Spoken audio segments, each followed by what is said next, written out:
Vamos a hablar rápidamente, la doctora fue súper clara y mostró las cosas más importantes que hay que tener en cuenta en el tratamiento con ácido cólico en este tipo de desórdenes, pero vamos a ver un poco cuál es la evidencia que hay con este tipo de tratamiento, ya que es algo relativamente nuevo, que no disponíamos de otras herramientas antes de la llegada del ácido cólico. Pensé que iba a ser difícil esto, pero gracias a la presentación de la doctora Soledad mostró unas vías mucho más complejas, así que vamos a pasar los 15 minutos repitiendo las enzimas después de mí y después se pueden ir a casa. No, mentira.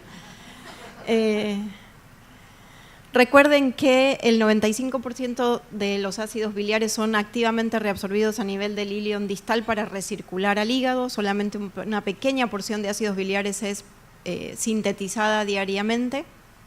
El pool de ácidos biliares prácticamente es reciclado entre 4 a 12 veces al día y la síntesis de estos ácidos biliares tiene una regulación sumamente compleja y sumamente estricta para poder mantener estos niveles de ácidos biliares en los niveles que nuestro cuerpo necesita. Como la doctora mencionó, tenemos una enzima limitante, hay muchas enzimas involucradas, pero solo una es la limitante de toda la vía sintética, que es la colesterol 7-alfa hidroxilasa. Y esta regulación, este feedback negativo que se va a hacer cuando tenemos los niveles de ácidos biliares que necesitamos, como la doctora mencionó, se hace a través de este FXR o receptor farnesoide X. Esto es un receptor nuclear activado por un ligando sensible a ácidos biliares y es un elemento de control crucial para mantener la homeostasis de ácidos biliares. En español, ¿qué quiere decir? A este factor nuclear se unen los ácidos biliares fundamentalmente primarios, cólico, quenodioxicólico, desoxicólico y litocólico en ese grado de afinidad y lo que van a hacer básicamente a través de la liberación, el receptor se encuentra tanto en el enterocito como en el hepatocito, a través de la liberación de otras moléculas como factor, el FGF, que es el factor de crecimiento fibroblástico y otros heterodímeros, limitar la función de la enzima y actuar sobre ciertas bombas que se encuentran en la membrana del hepatocito para permitir un adecuado flujo de los ácidos biliares. Eso es lo que fisiológicamente pasa todos los días en nuestro organismo. ¿Cuál es el objetivo del tratamiento con ácido cólico? Fundamentalmente promover el flujo normal de la bilis y obviamente restablecer los niveles de ácidos biliares primarios que fisiológicamente no podemos producir, pero fundamentalmente el objetivo principal del tratamiento con ácido cólico es reducir o detener la formación de los metabolitos intermediarios, los que se encuentran por encima del defecto genético, porque esos metabolitos atípicos o inmaduros son hepatotóxicos. Si nosotros damos ácido cólico, lo que hacemos es estimular ese factor nuclear, ese FXR, para que inhiba la enzima limitante que mencionábamos antes y no siga produciendo, no siga la vía sintética y siga acumulando esos metabolitos tóxicos. ¿Qué evidencia tenemos? Y acá quiero que entiendan una cosa, estamos hablando de una enfermedad rara, de baja prevalencia, no vamos a encontrar ensayos clínicos con 1000 pacientes, porque escasamente hay 100 pacientes diagnosticados en todo el mundo de lo que se conoce. Por lo tanto, los ensayos clínicos que tenemos son de pocos pacientes y esto empezó un poco en base a la necesidad. No empezó como un ensayo clínico diseñado que quiso hacerse para probar la eficacia, sino que surgió en base a la necesidad. En Cincinnati había pacientes con diagnóstico, que es donde se empezó a desarrollar la técnica diagnóstica que la doctora mencionó, y que necesitaban ser tratados con algo. Se los empezó a tratar con ácido cólico y a lo largo del tiempo toda esa data, esa información se recabó y fue lo que se presentó ante FDA para poder permitir la aprobación del ácido cólico para el tratamiento de estos desórdenes. Y eso es un poco lo que les quiero mostrar. Fueron 2 ensayos clínicos, tuvieron prácticamente 18 años de seguimiento, que no es algo frecuente para este tipo de enfermedades, lo que le da una robustez en los datos importante. En total, entre el primer ensayo clínico y la extensión, se reclutaron 44 pacientes y el criterio de inclusión era que tuvieran un perfil anormal de ácidos biliares en la espectrometría de masa en orina, que es la que acaba de explicar la doctora. Se realizaron biopsias hepáticas pre y post tratamiento en un número limitado de pacientes y en promedio los pacientes tenían 4 años de edad al inicio de tratamiento con un rango entre 3 semanas y 36 años. Esto, ¿por qué la heterogeneidad? Por lo que les cuento, esto fue un poco qué pasó en la vida real empezando a tratar estos pacientes y no fue un prediseño de un estudio. Y la mayoría de los pacientes fueron tratados por un promedio de 6 años. Los criterios que se tomaron de respuesta eran criterios de laboratorio y criterios clínicos. Fundamentalmente los criterios de laboratorio eran reducción de los valores de enzimas hepáticas a menos de 50 o una reducción del 80% con respecto al valor basal, una reducción de la bilirrubina total de la bilirrubina total a menos de 1 y que no tuviese evidencia de colestasis en la biopsia hepática en aquellos pacientes en los que se les había podido realizar. En cuanto a los criterios clínicos, lo que se valoró fue el aumento de peso corporal en un 10% o que se mantuviera estable en un percentil mayor a 50 y una sobrevida mayor a 3 años desde el inicio del tratamiento que se encontrara vivo al final del estudio de extensión. Para considerar respondedores a los pacientes tenían que cumplir 2 criterios de laboratorio o estar vivos en el último seguimiento o alcanzar al menos un criterio de laboratorio, aumentar el peso corporal y estar vivos al momento del seguimiento. ¿Y cuál fue el porcentaje de respuesta? Fundamentalmente los pacientes que se evaluaron fueron pacientes con déficit de 3 beta y de 5 beta, que como dijo la doctora son los dos déficits enzimáticos más frecuentes que producen desórdenes en la síntesis de ácidos biliares. 5 beta es la más frecuente, seguido por 5 beta.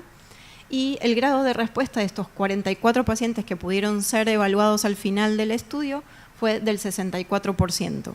Para una enfermedad de este tipo evolutiva, tener una respuesta del 64% en un grupo tan heterogéneo es un número que igual tiene cierto peso estadístico.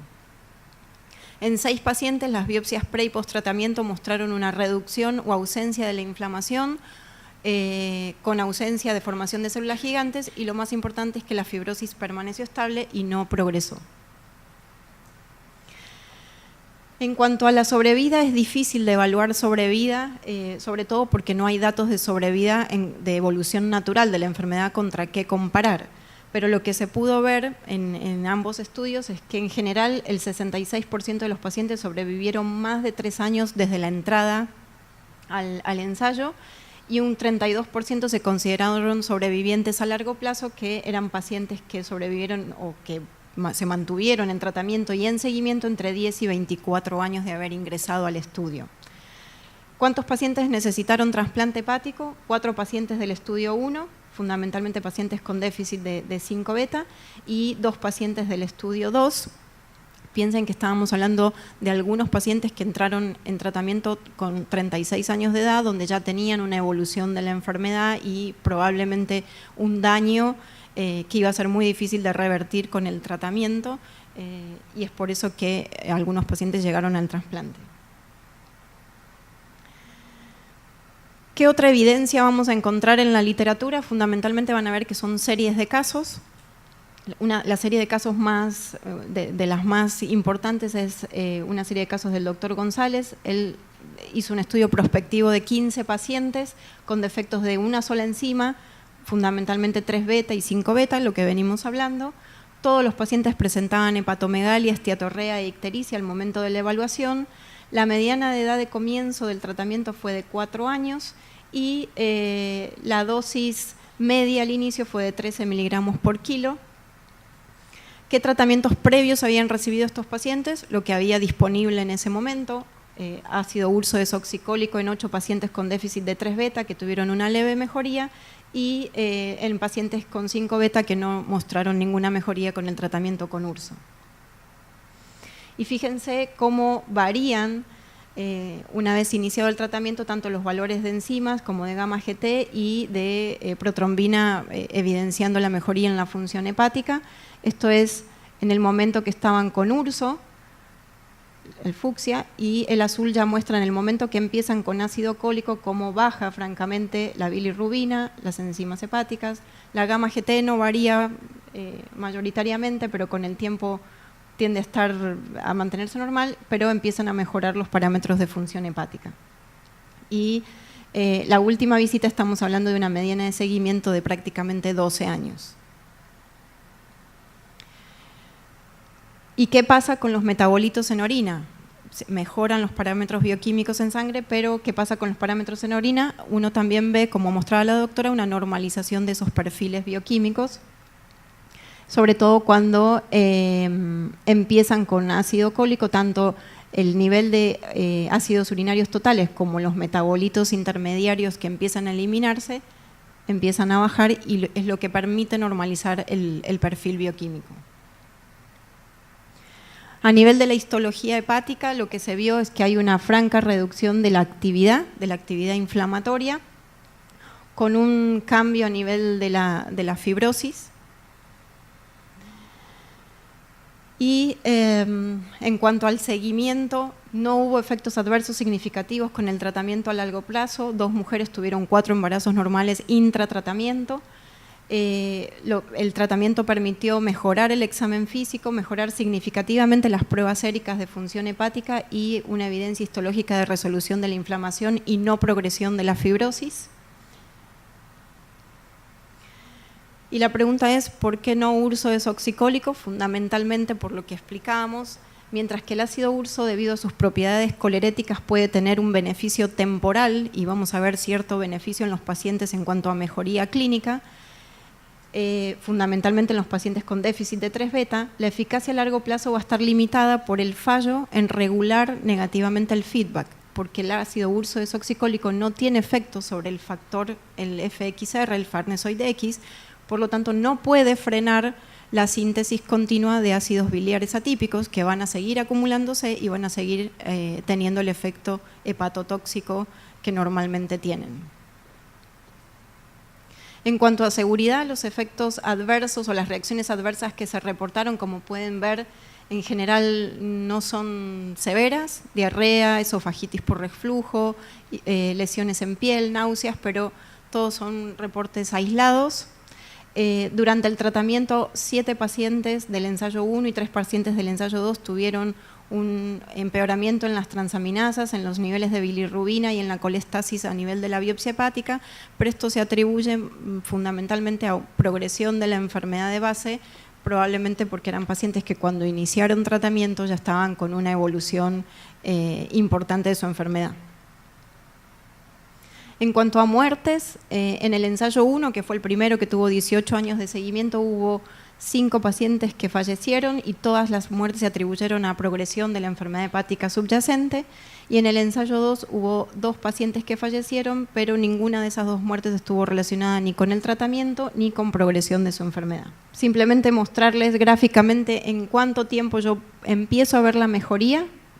Esto es un estudio del doctor Setchell, que es uno de los que hace diagnósticos en Cincinnati, y como pueden ver, en el momento que se inicia el tratamiento, a los pocos meses uno puede ver normalización de las enzimas hepáticas, y fundamentalmente lo que más temprano se va a normalizar es el perfil bioquímico en orina, que empiezan a eliminar o a no eliminar los metabolitos atípicos. En conclusión, la colestasis persistente en el periodo neonatal no es fisiológica y requiere un adecuado estudio y tratamiento de la causa subyacente. Los desórdenes de la síntesis de ácidos biliares son causas poco frecuentes, pero potencialmente tratables. El tamizaje en lactantes con colestasis neonatal, después de haber descartado las causas más frecuentes, puede identificar tempranamente a aquellos con este tipo de desorden y poder implementar tempranamente el tratamiento. Como en todas las enfermedades metabólicas y en las enfermedades raras, es crucial en el momento en el que hagamos el diagnóstico y en el momento en que instauremos el tratamiento. La espectrometría además ofrece un diagnóstico rápido y definitivo, y el uso de ácido cólico es un tratamiento efectivo y seguro para este tipo de pacientes. Prometido.